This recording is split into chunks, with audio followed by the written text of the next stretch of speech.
All right, peace, family. Posting this video today. It's kind of like piggybacking off of a workout video that I did yesterday, and I posted, or better yet, I uploaded the video early this morning before I came to work, and uploaded it to my YouTube page, and then I shared it on my Facebook page. And I put some comments with it as far as dealing with myself, as far as what my goals are or what my lifelong goal is. So with that being said, I also talked about the illness that I'm dealing with it, which is arthritis. I was diagnosed with supposedly rheumatoid arthritis about 10 years ago. And so I've been on this journey for the past 10 years as far as trying to get my health back on track.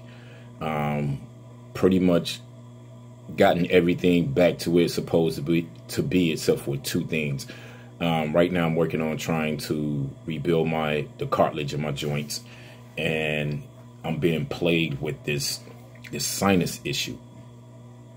But other than that, my health is pretty much, on point, except for those two things that I just named.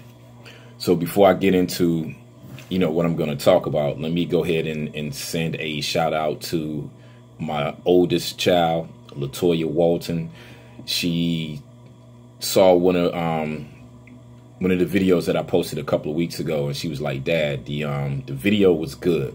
But she was like, "You have got to stop cursing." So, I thought that was funny. And to piggyback on what she said, a good friend of mine, Tiffany McDougal, she also was like, "Look, yo, I watched the video. The video was good, but your vocabulary is too extensive for you to be using the choices of words that you use." Which, I told the both of them, I was like, okay, I will try to tone it down. Chances are I'm not going to stop cursing. But for this video, I am going to try to not curse at all. Or if I do, I'll try to keep it to, like the minimum. But, I'm giving that shout out to my daughter and to Tiffany McDougal. Yo, got you. So let me get on with the topic. So today's topic, like I said, it's going to be kind of like piggybacking off of the video that I shared on my YouTube page and my Facebook page. So as you guys already know, and I think I've mentioned that in two videos, which are both on my YouTube page, which this is the second video, where I talked about the illness that I'm dealing with. So the thing that I wanted to talk about was this. Since I've been studying holistic health, and that deals with biology as well as food, one thing that I've learned is that the saying that they have that we're all the same, that is a complete lie. We don't think the same, we don't look the same, we don't act the same. So with that being said, why would our genetic makeup be the same? And when it comes to that, why would you, as a physician, as a doctor, why would you treat someone in that manner? Now, what do I mean by that? Whenever you go to see your primary, or whenever you go to the emergency room, whether you're having surgery, whatever the case may be, whether they're giving you meds, or, you have to have some type of procedure done, why do they always lump everybody in the same category when we're not all the same? Genetically, we are totally different. Black people are different from Caucasians. Caucasians are different from Native Americans. Native Americans are different from Mexicans. Mexicans are different from, Asians, and the list goes on and on and on and on. So when it comes to that, why not categorize the way that you approach healing people based on their genetic makeup, meaning the race that they come from? And even then, you have to go into more specification with that, because even as, you know, we deal with, let's say, black people, which is, you know, where this conversation is going. And it applies to, you know, other races as well. Even as a black person within the black community, the genetic makeup is still different. You have to prioritize how you're going to, you know, heal an individual. Because even, you know, if I was to stand next to another black person, we come from the same bloodline, but genetically, there's still going to be some things that are going to be, you know, totally different. So what may work for them may not work for me, and vice versa. So when I started on my journey, you know, everything that I did was by or through trial and error. There were supplements that I used that, you know, some of them worked, some of them didn't work. And, you know, if I don't forget, I will, you know, tell you guys some of the supplements that I've used over the years, and the ones that I let go of, and the ones that, you know, I'm still using. But, you know, that's basically what this is coming down to. So when it comes to just black people as a whole, the main reason why we suffer with the conditions that we suffer with, and I think two of the main conditions that you normally hear about in the black community is cancer. No matter what form of cancer that may be, cancer's at the top of the list. Being a diabetic or having diabetes, that's two. And the third one is high blood pressure. Those three right there, you can count on those, you know, popping up in the black community as it pertains to black people.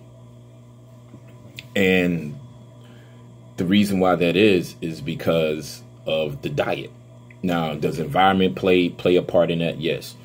Does your state of mind play a part in that? Yes. All of these things play a part into, you know, illnesses or diseases or disease states.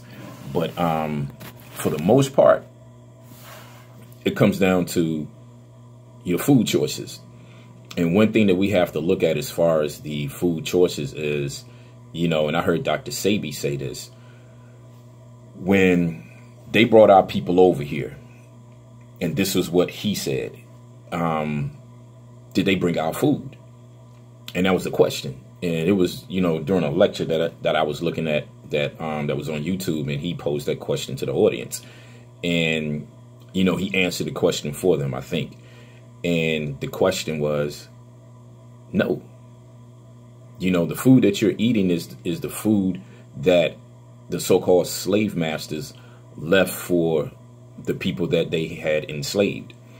And usually that was, you know, the worst of the worst, which held even, you know, the food that they were eating was not top notch. But this is the food that, you know, that black people were forced to eat. And it was food that they weren't used to eating. It was food that they never even ate. So when you look at it from that perspective, you have to go back to what I had said earlier, which is, you know, we're all different as far as race, and even down to, you know, being an individual. We're all different. So when our people were brought over here and forced to eat this food, as well as our people that were already here before the Europeans came, even before the so-called Native Americans came, our diet was not based off of the foods that they were forced to eat. That is something that is new, and it was something that was foreign, not only to the people, but it was foreign to, you know, the cells, the tissues that make up what we call the black body. Our bodies try to process it, which is what the body is going to do. No matter what it is that you ingest, your body will try to find a way to extract whatever it can extract from whatever the material may be that you ingest, whether it be something that is beneficial or something that is foreign to the body. It will try to extract it and, you know, use whatever it can get from it to sustain your body, to keep you alive, to keep you healthy. So even though we ate these foods, and, you know, I'm not going to say we thrived, we lived, but I wouldn't say that we thrived, because when you thrive, that means you ascend upward. We began to devolve. We began to, you know, revert back, or not revert back, but we began to go into a state of not being healthy, but into a state of, being sick. And that's one of the main reasons why, as black people and even people in general, why we, come down with these illnesses. Because when you think about the body, it is one of the most miraculous, machines that has ever been invented. And you don't have to think. Your body thinks for you.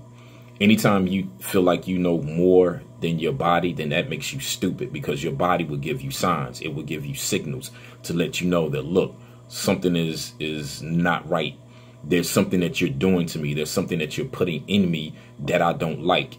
And your body will let you know that either through pains or, some people may, vomit. And that's your body letting you know that, look, I didn't like what you put in it. What you put in me was something that we're not used to, we're not familiar with, and it's trying to get it out. And anytime you go against that process, that makes you stupid. Because the body, it thinks. You don't have one brain. Cells are like little brains. They know what they're supposed to do. Even before the brain came into existence, there were cells. And then the brain came after that. So to sit back and say that, everything comes from, this, from the brain is, that's just crazy. And, for those of you that are into science, then you understand where I'm coming from. But, just dealing with how, we've been set up for failure, and then we continue to, indulge in these eating habits and thinking that we're going to get better. That's just crazy. And when you look at the eating habits of black people in this country, it is ridiculous. We're overweight. Me and a partner of mine, Lee West, we were talking one time, and we were talking about, the girls that we considered to be dime pieces in school. And, these were girls that when I was coming up, they wouldn't give me the time of day. Hell, they probably still wouldn't give me the time of day. But, back then I was a kid. It mattered then. But today I'm an adult and really could care less. But these were females that we considered to be dime pieces. I mean, just fine as just fine. When you see some of them today, and this is something that we talked about, they don't look the way that they looked when they were in high school. And that's because they let themselves go. They don't exercise. They don't care about what they put in their body as far as food. They eat, and they eat whatever it is that they want to eat. And that destroys that beautiful figure that they had in their youth. Now, some of these women want to get that figure back, and some of them do. Some of them have tried to, whether they succeeded or not. But the problem that comes in with that is you're exercising. Does that help? Yes, but it does nothing for your internal health. And that's where your food comes into play. And I'm not just going to jump on the women and not jump on the men, because it's the same thing with the men. There were guys who were athletes in school. They lift weights. They played sports. They stayed in shape. But when you see some of these guys now, they got guts. Some of them look like they 9 months pregnant. And that's because of the foods that they chose to eat. That's because of a lifestyle where, they don't want to exercise. They stay in the house. And this contributes to all of the things that I just talked about earlier, which is a disease state. The body was never meant to be stationary. It is meant to move. It is meant to be mobile. And a lot of people have become accustomed to sitting in the damn house. Now, how I came about as far as, dealing with my illness, it was a lack of sunlight. My vitamin D levels had dropped drastically. My vitamin D levels dropped down to 17 points. And the optimal levels for your vitamin D levels is supposed to be like 80 nanomoles.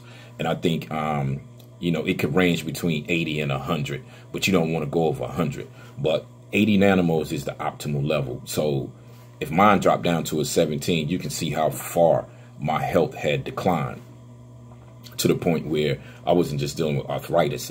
I was dealing with arthritis. I started having this ringing in my ear. I started dealing with sinus problems, which I've never had. I started dealing with my muscles, my creatine levels had shot through the roof. I was just dealing with a whole lot of crap, man. And that was coming from this one particular vitamin, which is not a vitamin, it's a hormone. But it affected a lot of changes in my body to the point where I thought I was dying. And to be honest with you, that was probably what was happening. I was just dying at a slower rate. And prior to me getting a diagnosis, with everything that was going on with me, as far as my muscles were twitching, you know, I was having weakness in my limbs.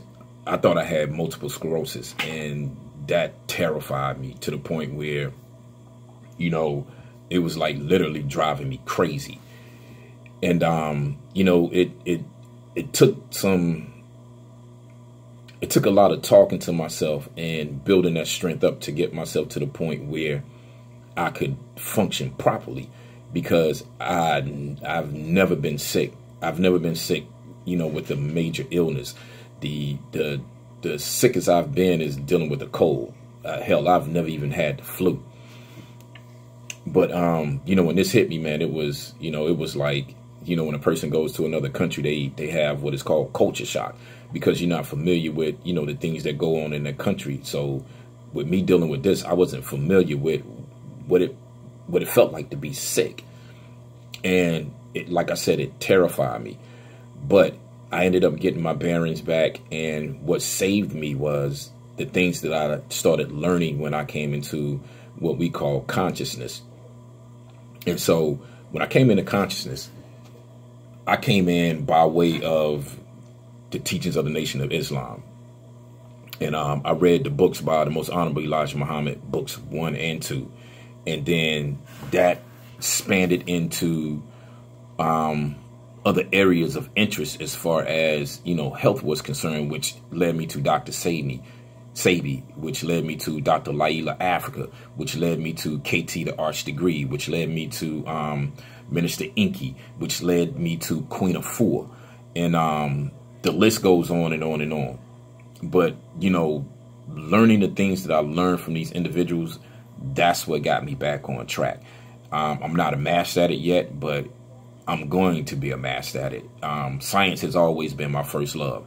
And as a kid, I wanted to be a scientist. But, you know, during those times, you know, you get, you know, swayed off of the things that you say that you want to be in. You start getting into other things. So I'm trying to go back to that now. Hopefully I'll be getting my certificate or degree in, you know, either in biology or in, you know, practicing holistic healthcare. But either way it go, I'm gonna take this thing to the next level, because what I want to do is I want to take what I've learned and help my people, because there's no one coming in to help us. There's no one breaking down the doors to say, okay, black people, we're going to come in and help you. Since we destroyed you, we're going to come in and help fix what we broke. No one is coming to do that. No one is coming to save us. We have to save ourselves. So with that being said, I took it upon myself to start teaching people. So I have a class that I teach every other Sunday that is dealing with black genetics, that is dealing with our genetic makeup, the foods that we should eat, the foods that we should not eat, supplements that we should be taking, supplements we might need to stay away from. I'm trying to incorporate the protocols of Dr. Sebi. I'm trying to incorporate the protocols of Minister Inky, KT the Arch Degree, Queen Afua, as well as Dr. Laila Africa. There are going to be some things that I'm going to implement that, you know, may not be within their regimen, but I think I'll pretty much be close to it. But, you know, that's my goal, and that was one of the things that I put in the video that I shared on my YouTube page, is to, you know, help get us back on track, man. And all of the lessons that I've learned throughout this journey, as far as the history of our people and other people that have recorded that history, they always looked at us as the gods. The gods. That is a title that is just beautiful. Other people looked at you as being a god. You even looked at yourself as being a God or the God. We have to return back to that state. And like I said in my post, as far as the video that I was talking about that I shared on my Facebook page, we've always been gods. We have to return to that. We have to go back to being what we used to be, but in a modern setting. If we are the gods, then we supposed to have God bodies, not just a God-like mind, but God bodies. Your body should be a reflection of your mental thought or mental processes. And your mind should be a reflection of your body. They both go hand in hand. Because usually when you have a messed up mind, usually the body follows. So if we're going to get back to the things that we used to be, then the body does the bidding of the mind. And in order for the mind to be seen in a positive light, or just to be seen, period, the body has to do the bidding of the mind. Everything that you express, as far as the things that you think about in your head, has to be expressed through, the physical. So whether you're playing sports, whether you are practicing law, whether you're practicing medicine, whatever the case may be, the process starts up here, but it has to translate through the physical. So with that being said, it's time for us to get back on point, man. The world has been waiting for us to come back and reclaim what we lost, which is the planet. I don't give a damn about some landmass. The whole planet is ours. We were the first rulers, and we are the caretakers of this planet. And since we've been knocked off of our throne, someone else has came in as an imposter, and they've been messing up the planet ever since. So it's time for us to take that back. Not only do we get our bodies back on track, but we get the planet back on track as well. And, that's pretty much it. I just wanted to hit you guys with, what I was feeling today, as far as, me posting that video and looking at it in a different perspective, because I have arthritis. And the things that I'm doing in my workout video, I'm not supposed to be doing. I know people who have arthritis, whether it's osteoarthritis or rheumatoid arthritis, which is systemic. It affects everything, which is what they're saying that I have. And the things that I'm doing in my videos, as far as the workout videos that I post, I'm not supposed to be doing, especially not doing them. And then I'm not suffering from it, later on after the workout. So, I'm going to stay positive. I'm going to stay strong. And for those of you who happen to, look at this video, man, hey, hit that button, so you can get the notifications. Subscribe to my channel, because this is the type of content that I'm going to be dropping as it pertains to, us as a people. We got to get back on track. No one is coming to save us. No one is coming to save us on an economic level, academic level, spiritual level, or physical level, meaning health-wise. So it's up to us to take that and run with it. We gotta be there for us. So if we really truly want to, build a so-called Wakanda, it's got to start with this first. Because if you don't have your health, all the other things that you want to do, those things won't matter. And like I heard Minister Inky say, health is wealth. Anything that you try to put above that, that's an illusion. Because if you don't have your health, you can't do all of those things. So this is Hakim Muhammad. I'm ready to sign out. And hopefully, we'll be posting some new content. Hopefully the content will be as interesting as, all of the other videos that I've put out. But if not, you guys let me know, let me know what you want me to do as far as making this more interesting. And until the next time, peace.